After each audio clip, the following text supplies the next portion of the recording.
Hi boxing fans, it's time for another edition of Boxing Talk here on the 8 Count Boxing Hour, and I've got 3 different shows I want to talk to you about. And we're going to start things off with a big show that took place here in Albuquerque back on September 3rd. That was at the fairgrounds, and it featured our own Danny Ray Perez, the fighting pit bull, took on El Paso, Texas, Kenny Garcia. This bout was scheduled for 10 rounds in the super middleweight division. This was Danny Perez's first home headlining main event. And I think he showed that he's ready for the main event status.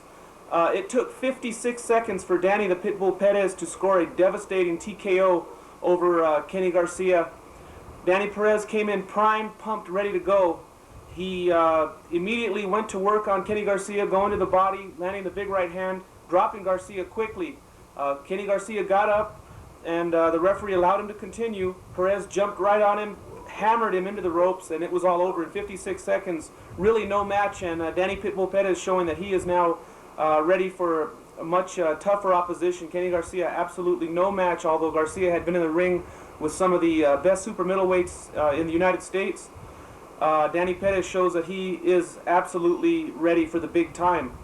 Danny Perez's record now goes to 10-2 with 3 knockouts.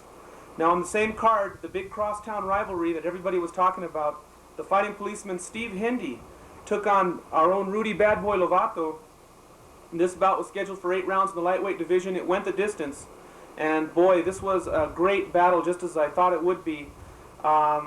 Hindy and Lovato went toe-to-toe. Steve Hindy came out on top with a unanimous decision. Rudy Lovato had a kind of a slow start. Hindy just stayed calm. He showed his professionalism, and anybody that tells you that Steve Hindy would have trouble making this transition from amateur to professional, forget it. Steve Hindy has a smooth style. He's not overly aggressive. He's looking to make a fight plan and stick with it. And Steve Hindy is showing that he is a fine professional. He now runs his record of 5-0. Rudy Lovato was dropped twice by Steve Hindy. The first time, a few people say it's questionable, although it was scored as a knockdown. The second knockdown was clearly a good knockdown, and Steve Hindy ended the bout with a bad cut over his eye. Rudy Lovato had Steve Hindy chasing him from corner to corner in that final round, as Lovato came out like a wild man in the final round, but it was not enough. The 3 judges all seeing it in favor of Steve Hindy. Now, also on the same card, a featherweight bout, Laurent Unpredictable Warrior, another fine Albuquerque fighter, continues to be undefeated. 5-0 is his record now. He scored a very impressive unanimous decision in 6 rounds over Chris Crespin. Crespin's record now goes to 4-5, and Chris Crespin really put up a fight against Laurent Warrior, but Warrior coming out on top with a absolutely brilliant unanimous decision. Also, a 4-round bout in the junior middleweight division. William TNT Jones, kickboxer to boxer, moves his record to 2-1 with a close split decision victory over Robert Mr. Ilgen. And Ilgen record falls to 3 wins, 1 loss, and 1 draw. It was a good fight, very close. I was one of the judges at ringside. It was a split decision. I had it for Ilgen close, and the other 2 judges had it for Jones very close. It was a good match that could have gone either way, and William Jones comes out on top in that exciting boxing match. And opening the show, a spectacular opening, first round knockout by Albuquerque's Ricky, the Golden Boy Ortega. Ricky Ortega scored a first round knockout over Raul Montes, who was a last minute replacement for Martino Shoa, who was supposed to be the opponent.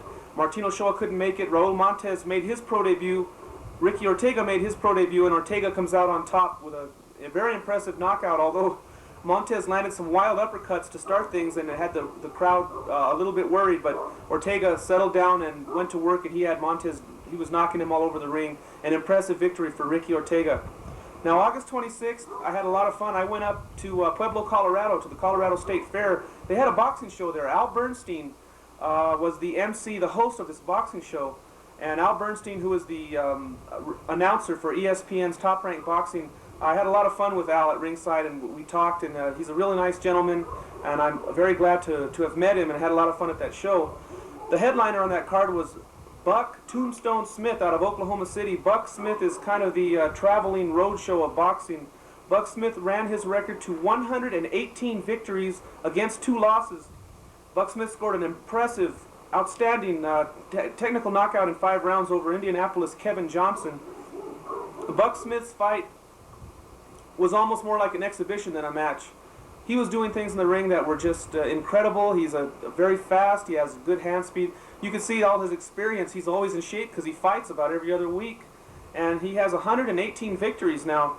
And in that welterweight division, hey, maybe Buck Smith could be a challenger for Julio Cesar Chavez down the road. We'll see. On the same card now, another impressive performance by a man from Las Vegas, Nevada. His name is Kirk the Hunter Daly. And Kirk Daly continued to remain undefeated as he ran his record to 17-0 with 16 knockouts. Very impressive win over Bobby Thomas. That was a fourth-round technical knockout in the junior middleweight division. Kirk the Hunter Daly is a man to watch for. He's very impressive, very powerful, and watch for that name because you will be seeing him very soon on possibly on national television. Now also on that undercard, a man that many people from Albuquerque might be familiar with, Felipe the Flash Garcia. And Felipe Garcia, who is an outstanding kickboxer turned boxer, scored a unanimous decision over 6 rounds against Oklahoma City's Lee Cargill. Lee Cargill, who's been around the country as a professional and very impressive. He had a good match with Felipe Garcia, but in the end it was Felipe Garcia coming out with that unanimous decision. That bout was in the junior lightweight division. Now we're going to switch to the big card, September 12th. If you missed it, you missed a great show, a great night of boxing. I know that the big screen closed circuit was available at the El Rey, and a lot of boxing fans took advantage of that, and it was also available on pay-per-view here in Albuquerque. It was Julio Cesar Chavez, the almost seemingly invincible world champion in the junior welterweight division, absolutely dominating Hector Camacho. The Macho Man was just no match for Chavez. From bell to bell, wire to wire, it was Julio Cesar Chavez jumping on Hector Camacho, chasing him from ring corner to ring corner. Camacho's his hand speed was of little help. No power, he could not stop Chavez.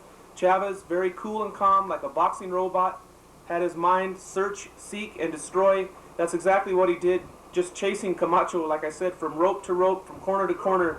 It was just simply a matter of time as Julio Cesar Chavez absolutely dominates Hector Macho Camacho. And now you have to ask the question, who can beat Julio Cesar Chavez? Can anyone beat him? His record now 82-0. I believe about 71 knockouts. He's already defeated Meldrick Taylor. Meldrick Taylor ended up in the hospital after his fight with Chavez, although he did give Chavez a heck of a fight and just about had him beat, but couldn't quite do it. Roger Mayweather twice has tried with Chavez and got beat worse the second time than the first, so I don't think he wants a third match with Chavez. Hector Camacho, now we know that he was absolutely no match for Chavez. It wasn't even close. And you have to wonder who in the world could possibly beat Chavez. Who is left? Julio says he wants to run his record to 100-0. He wants to have 100 fights without a loss before retiring. And he plans to continue to campaign very often. He's like Buck Smith, a man who fights very often, and maybe end up with his 100th fight against one of the top contenders that'll be remaining. Some names that people are mentioning are Simon Brown, the ex-welterweight champion. He'll be going with Terry Norris, so we'll see what's left of him after Terry Norris gets through with him. James Buddy McGirt is a workman who's tough. He's got a great record, and he said he's willing to fight Chavez. And one man that I noticed Chavez management did not mention in the post-fight interview, Pernell Sweet Pea Whitaker. Now, Pernell Whitaker, who is a great champion, is, most people feel, possibly the only man with a chance to defeat Chavez. I'd like to see them fight, and possibly if Whitaker continues to roll as he's doing, and as Chavez continues to steamroll over his division, maybe they'll get together down the line. That's a fight I'd like to see. Now on the undercard of that same fight, it was the super middleweight world title. Michael Nunn, the former middleweight champion, stepped in to face the champion of the world, Victor Cordova from Panama. And this was a fairly good fight. It was a good boxing match, an even match. It came out as a split decision in favor of Michael Nunn. Some people are saying very controversial. I scored at 114-112 for Michael Nunn, so I can't say I think it was a good decision, but a lot of people are giving me heck about it. They feel that Victor Cordova won that fight. He did knock Michael Nunn down in that bout, but Michael Nunn seemed to do just enough to win enough rounds to take that decision. One thing I have to say, Michael Nunn looks like he has lost quite a bit. He does not look at all like his former self. He no longer has the foot movement, which made him great. He was impossible to hit like a ghost. He doesn't seem to move well. He has no more power than he ever had, which was one knock on him, that he did not have knockout power. he hasn't built any knockout power as a super middleweight with his pity-pat punches. His chin is still suspect. He was dropped again, and he was hurt a few times. Michael Nunn is really just a shadow of his former self, and if he can't pull it together, he won't hold that title for very long. Now, opening that card on the television broadcast, a very good heavyweight match. It turned out to be better than most people thought. It was Francesco Damiani, the fighting Italian, scoring a unanimous decision over 10 rounds against Greg Page. Greg Page, who's a former world champion, and another questionable decision. Although all three judges had it for Francesco Damiani, they had it scored 95-93. All three judges had him winning by 2 points in a bout that most people felt that Damiani absolutely dominated. Yours truly had the bout scored 98-89 in favor of Damiani, and when the three judges' scores were read 95-93 on the television broadcast, it was Bobby Chez absolutely stunned. He was asking what fight were they watching. I had to ask the same question. 2 points were deducted from Greg Page for losing his mouthpiece. He lost his mouthpiece about 12 times during that match, and so 2 points were deducted, and he still comes out losing by only 2 points. I can't figure it, but Francesco Damiani, very impressive, and I think that we should look forward to seeing him in title contention, because he's not a big puncher, but he's a workman, and as you know, he had a great amateur career, and he's a man to watch for now. He has only one loss, and I believe his record is now 30 wins and 1 loss. The only loss he had, he was winning every round until he got his nose broken by Ray Mercer, which put a stop to him. But he's a very good fighter and a man to watch for. And that's the wrap up there on Boxing Talk. 3 good matches and a lot of good things coming up. Thanks for joining us.